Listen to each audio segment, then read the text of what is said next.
श्री वेद पुरुषेभ्यो नमः। वैदिक योग विज्ञान के इस अंतर्राष्ट्रीय गोष्ठी के क्रम में उद्घाटन सत्र का यह महत्वपूर्ण क्रम चल रहा है।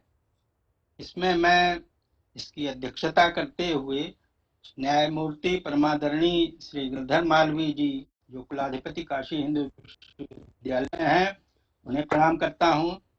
मुख्य अतिथि के रूप में माननीय प्रोफेसर धीरेन्द्र पाल सिंह जी हैं, विश्वविद्यालय अनुदान आयोग के अध्यक्ष हैं, उन्हें मैं सादर जो है प्रणाम करता हूं। विशिष्ट अतिथि के रूप में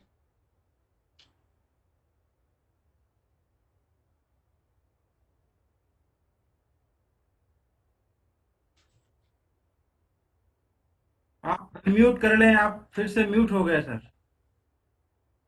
आपका माइक म्यूट हो गया है, फिर से म्यूट कर लें। आवाज आई है? आवाज हाँ अब आ रही है। हाँ हाँ ठीक है। अच्छा जी। और इस क्रम में जितने भी मान्य विद्वज्जन भाग ले रहे हैं उनको सादर नमस्कार करते हुए समस्त श्रोतागणों का अभिवादन करता हूं। और वैदिक योग विज्ञान के क्रम में मैं अपनी बात संक्षेप में आपके सामने रखना चाहूंगा।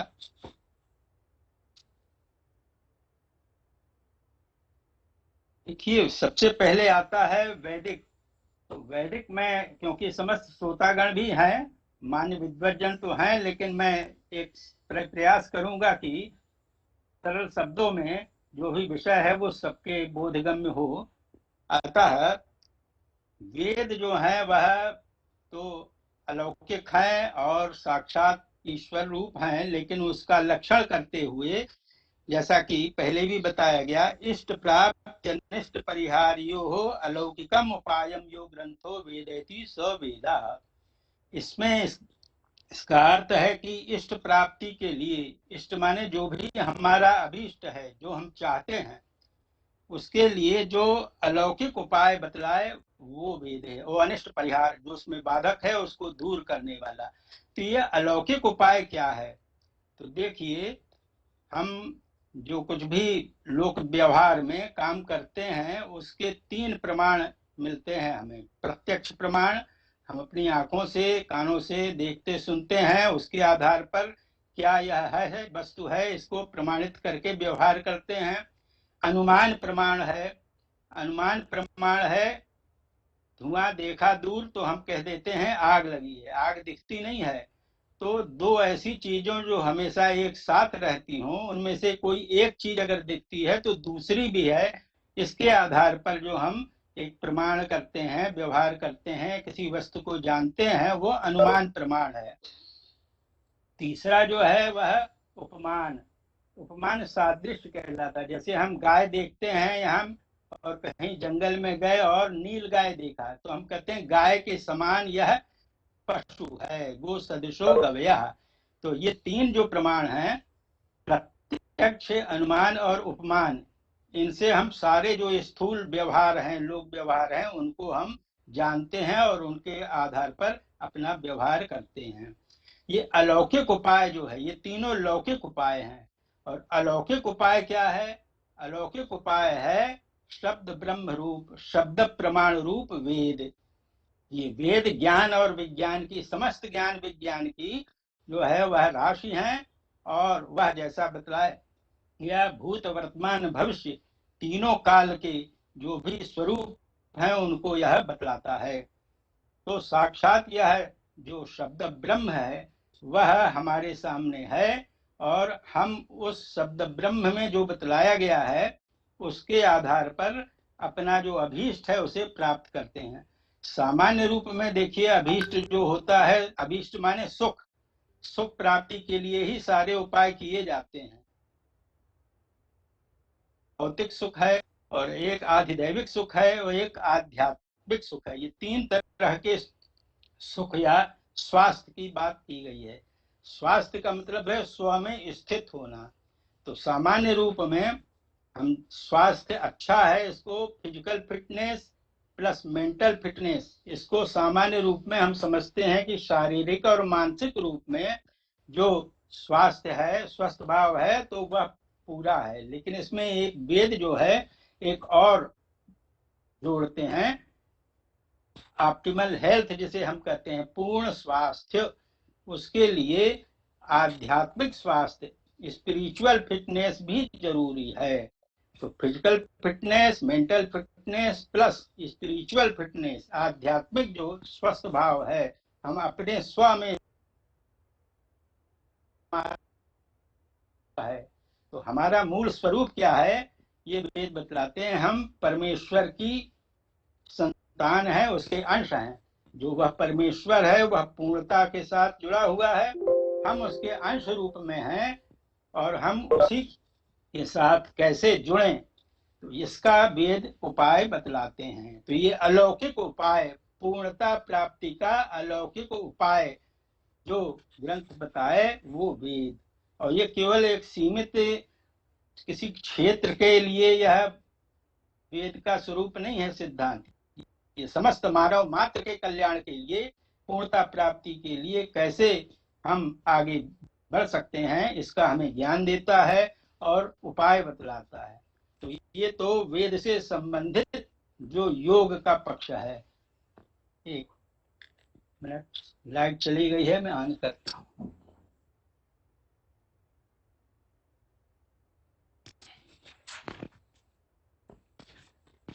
अब आ गई योग। तो वैदिक संदर्भ में योग को हम किस रूप में जानते हैं, तो वैदिक संदर्भ में योग का मूल अर्थ है अप्राप्तस्य प्राप्तिर योगः, यानी जो वस्तु हमें प्राप्त नहीं है और वैदिक ज्ञान के और विज्ञान के द्वारा जिसे हम जान सकते हैं और जिसे पा सकते हैं, उसे योग कहा गया है। तो यह योग है। और विज्ञान हो गया, उसको किस तरह से हम करें, क्या तरीका है, उसको जान के हम करें, तो वह अब प्राप्त जो है ज्ञान और वस्तु वो हमें प्राप्त होती है, वही योग पदवाच्य है। इस तरह से वैदिक योग विज्ञान का जो ये क्रम है, ये वस्तुतः स्वस्थ मानव मात्र की पूर्णता को देने का एक महत्वपूर्ण साधन बना हुआ है।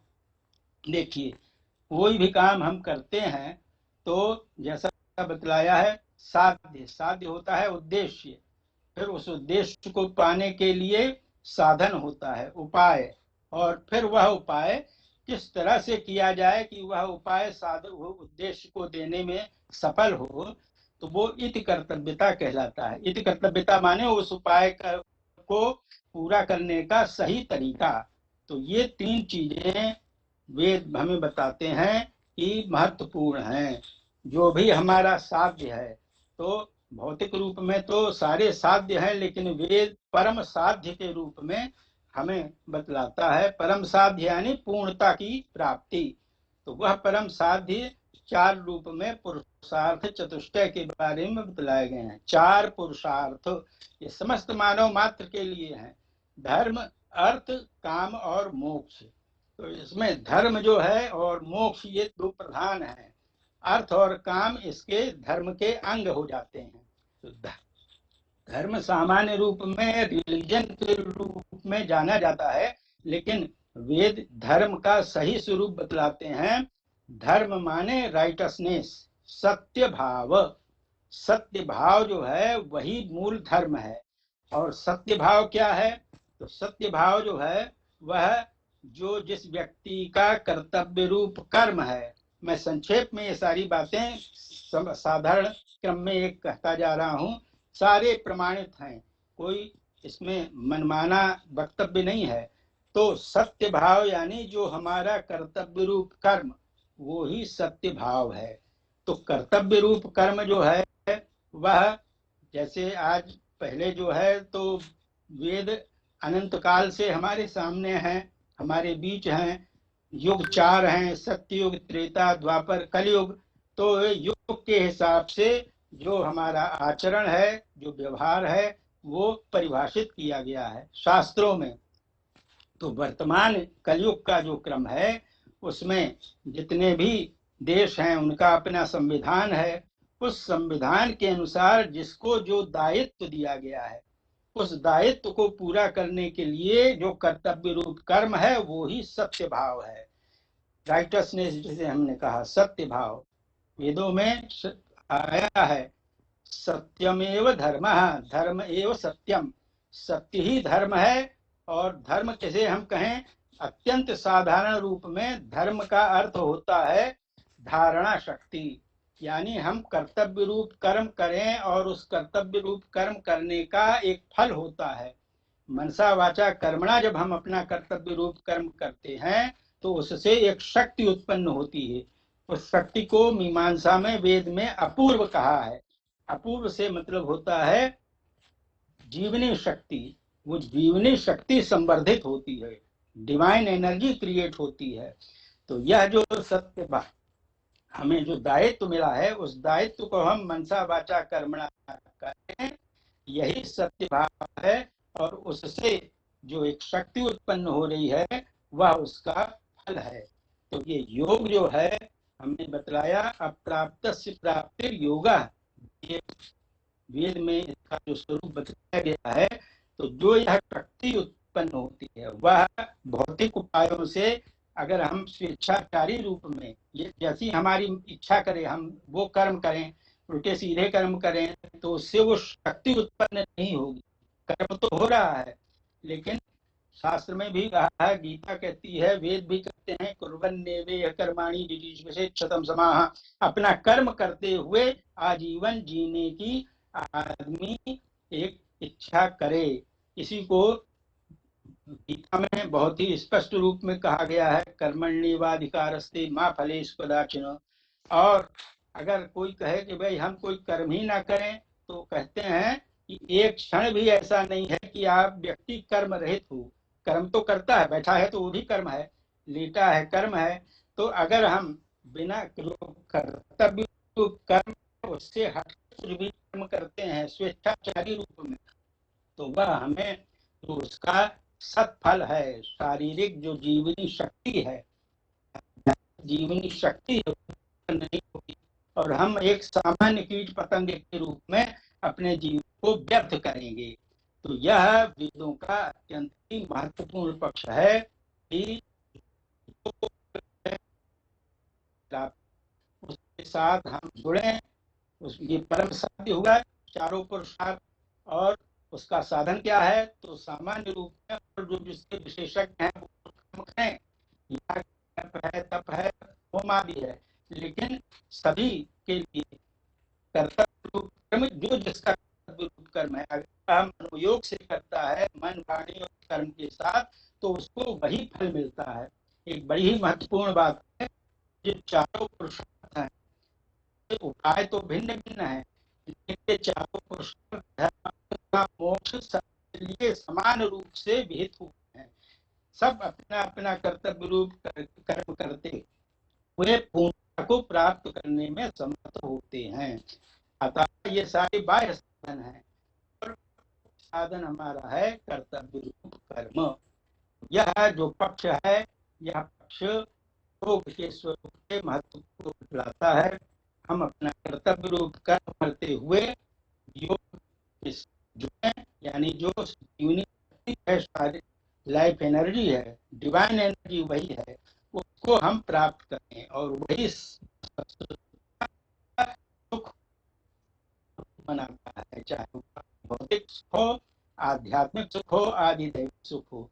बस ये है कि हम ये समझते हैं कि जो हमारा स्थूल शरीर है, स्थूल जगत है, इतने तक ही हमारा जीवन है। वेद बतलाते हैं कि यह आदि भौतिक जो एस्पेक्ट में है हमारा जीवन या प्रकृति का स्वरूप, चतुर्थांश है, 25% मात्र। इसके साथ साथ हमारे अस्तित्व और हमारे जीवन की पूर्णता का जो विस्तार है, वह आदि भौतिक, आदि दैविक और आध्यात्मिक, ये 3 स्तरों तक है। इसलिए हमें हम कर्तव्य रूप कर्म करते हैं तो तीनों के हम अधिकारी बनते हैं। और अगर हम में काम करेंगे तो केवल आदि भौतिक जगत में ही अपने को जीवन की जो पूर्णता क्या, जीवन क्या स्वरूप होने माने खत्म करके और एक आधे अधूरे जीवन के क्रम में अपने को समाप्त कर लेते हैं। ये एक बड़ी ही महत्वपूर्ण बात है। इससे संबंधित बहुत से मंत्र हैं। वेद में ऐसे बहुत से मंत्र आए हैं जो हमें बतलाते हैं कि जो हमारा ये परम साध्य है, धर्म मोक्ष रूप, वह प्राप्त हो, हम उसे पाने में समर्थ हो। और उसको हम कैसे समर्थ हो सकते हैं पाने में, तो वो दिया है कि यही योग और क्षेम। योग कहलाता है, मैंने बताया, अप्राप्त से प्राप्ति, और क्षेम है प्राप्त से रक्षण। जो ने वह वेद के विहित उपायों से जीवनी शक्ति, लाइफ एनर्जी को प्राप्त किया, वह हमने अपने में स्थित की, वो सुरक्षित क्षेम वाला स्वरूप गीता में भी बताया है। और इसकी बड़ी महत्वपूर्ण है। मैं उस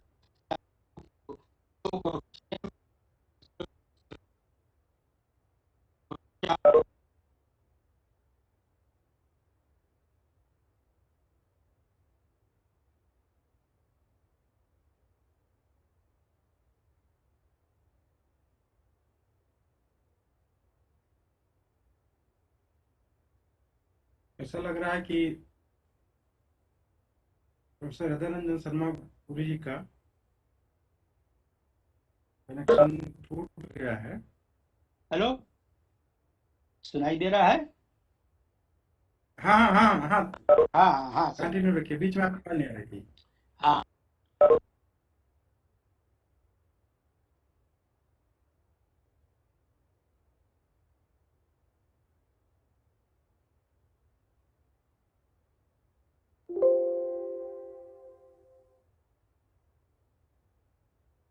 हाँ प्रोफेसर शर्मा गुरु जी,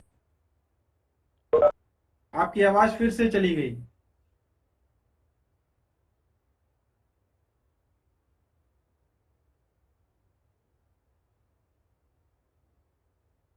आवाज आई? ऐसा लग रहा है कि आवाज आ हाँ रही हाँ है? फिर से आ गई बीच। हाँ अच्छा जी। हाँ अब आ रही, फिर से कंटिन्यू। हाँ हाँ जी। तो ये योगक्षेम रूप जो उपाय है, यानी कि अपूर्व को प्राप्त करने का जो उपाय है वो योग है, और उसे सुरक्षित रखने का उपाय क्षेम है। तो उसके द्वारा हम जो हमारे 3 स्तर हैं जीवन के, संपूर्ण जीवन के, आदि भौतिक, आदि दैविक, आध्यात्मिक, इसे हम पाने में समर्थ होते हैं। और सूर्य और चंद्रमा, सूर्य जो है वह दिन का प्रतीक है, और चंद्रमा और अग्नि रात्रि के प्रतीक है। तो इनके दोनों के सम्यक पर्यवेक्षण में, यानी ये हमारा देखते रहते हैं कैसा काम हम कर रहे हैं, ठीक हो रहा है कि नहीं हो रहा है, उसमें हम अपने को युक्त युक्त सिद्ध करते हैं, और सही सही रूप में जो उपाय है उन्हें संपन्न करके अपना जो अभीष्ट है, सत्य भाव का सुख, उसे प्राप्त करने में समर्थ होते हैं। इसी प्रकार से कई मंत्र हैं। और एक चीज और मैं कहना चाहूंगा कि स्वेच्छाचारिता एक है, आया है,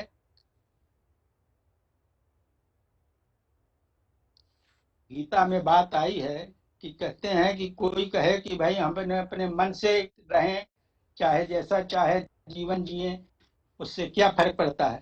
तो ये गीता कह रही है, उसे वेद भी समर्थित कह रहा है कि नहीं कश्चित क्षणमपि जातु तिष्ठत्य कर्मकृत कार्यते यवश कर्म सर्वः प्रकृतिजैर गुणैः ही। कोई अगर ये सोचे कि हम चाहे ऐसा जीवन जिए और उससे हम सुख प्राप्त कर सकते हैं, तो यह उसका भ्रम है। और वह प्रकृति का जो गुण है, प्रकृति यानी जब हम जन्म लेते हैं तो हमारे हमें कुछ, हमारी जो प्रकृति है, शरीर की प्रकृति, मन की प्रकृति, जो नेचर है, उसके अनुसार हम कर्म करेंगे ही। तो ये प्रकृति का जो नेचर है ये स्वैच्छिक आचार वाला है। और आवाज आ रही है ना जी? हेलो, आवाज आवाज आ रही है? हाँ आ रही है। हाँ हाँ। तो ये स्वेच्छाचारिता वाला अगर कोई कहे कि हम यही करेंगे और जो सुख है आदि भौतिक, बस उसके साथ अपने को पूर्ण मानेंगे, तो ये बता रहा है श्लोक कि वह व्यक्ति प्रकृति के गुण के अनुसार अपने को आचरण करेगा। और प्रकृति का गुण क्या है? प्रत्येक मनुष्य जब जन्म लेता है तो उसका शारीरिक और मानसिक उसकी प्रकृति है, उसके अनुसार वो काम करता है। और जब वो काम करेगा, जो कर्तव्य रूप कर्म है वो नहीं करेगा, तो उसको हानि होगी, उसको जो अभीष्ट सुख है वो नहीं मिलेगा। इसके लिए शतपथ ब्राह्मण में एक बड़ी अच्छी, संक्षेप में कह रहा हूँ, एक आख्यान आया है। आख्यान में ये आता है कि देवता, मनुष्य और असुर, ये प्रजापति के पुत्र हैं। प्रजापति जो क्रिएटर है, तो ये तीनों जो हैं उन्होंने तप करके और प्रजापति से पूछा है कि आप हमें आदेश दें कि हमारे कल्याण के लिए क्या हमारा धर्म है, क्या कर्तव्य है। तो प्रजापति ने 3 अक्षर कहे, द द द। बड़ा ही प्रसिद्ध जो है आख्यान है। और ये पूछा, सबसे पहले देवताओं ने पूछा कि हमारे लिए क्या कल्याणकारी है। तो प्रजापति ने कहा, क्रिएटर जो है उन्होंने कहा कि द, और पूछा कि इसका मतलब समझे। फिर वो देवता लोग कहते हैं कि हाँ, द का अर्थ है दांत। दांत भाव यानी दम। दम यानी जो बाह्य समस्त पदार्थ हैं उनमें अब हमारा मन स्वेच्छाचारी रूप में न भटके, ये संयमित भाव ही द है। तो द का अर्थ है दांत, यानी देवता लोग भी अपने सामान्य, उनकी प्रकृति है अदांत भाव, यानी वह बाह्य प्रकृति के साथ मनमानी रूप से जुड़ने के इच्छा के क्रम में रहते हैं। लेकिन प्रजापति ने आदेश दिया कि दांत भाव में रहो। दांत भाव माने दम भाव। दम भाव यानी अपने मन को जो बाह्य पदार्थ हैं उनमें स्वेच्छाचारी रूप से प्रवृत्त होने से अपने को रोको। तो ये द, पहला द हुआ दांत, नियमित जीवन का स्वरूप, संयमित जीवन का स्वरूप। ये देवताओं के लिए आदेश हुआ। देवताओं की प्रकृति जो है वो अदांत है, माने स्वेच्छाचारी रूप में जो भी हम चाहे करें, उनको आदेश हुआ, उपदेश। दांत दमन भाव अपने इंद्रियों का। और फिर मनुष्य ने पूछा, हमारे लिए आदेश करें, क्या हमारा जीवन हो सकता है? तो हुआ फिर दूसरा द। अब ये द जो है वह दत्त है, यानी आप दान करें। तो दत्त का क्या मतलब है? सामान्य रूप में लुब्ध, लोभ जो है मनुष्य की प्रकृति है, किसी भी चीज में वो लुब्ध होता है स्वेच्छाचारी भाव में। तो कहा कि अनुशासित रूप में आप जितना अपेक्षित है जीवन के लिए उसको रख करके बाकी और लोगों के कल्याण के लिए आपको वितरित करना है, देना है, लोक कल्याण के लिए सब करना है। तो यह हो गया मनुष्यों का दत्त भाव, लोभ रहित भाव। और अब असुरों ने पूछा कि हमारे लिए क्या है? तो ये बतलाया गया कि आप जो हैं हिंसक, क्रूर भाव आपका है, तो उस क्रूर भाव को आप संयमित करें। और दया, तीसरा द था ना, तो उसका अर्थ है दया। दया यानी अन्य जो लोग हैं उनकी हिंसा ना करें, उनको आप व्यवस्थित रूप में उनके साथ जीवन के साथ जुड़ें। तो यह द जो है, हमें जो प्रकृति का गुण है यानी स्वेच्छाचारिता रूप जो भाव है, उससे हम अपने अनुशासित भाव में स्थित हों। तो यह प्रजापति का जो निर्देश है, तो ये हमें बताता है कि हमारा जो जीवन है वह पूर्णता के साथ जुड़ा हुआ है। और पूर्णता के लिए हमें जो अनुशासित जीवन है मानव मात्र को, उसे हमें करना है। अनुशासित जीवन क्या है?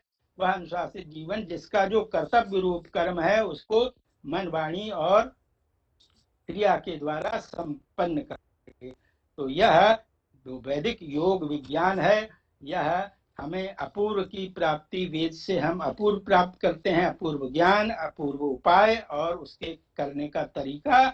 और फिर कर्तव्य रूप कर्म को मुख्य लेते हुए अपने को हम पूर्णता के साथ जोड़ने में समर्थ होते हैं।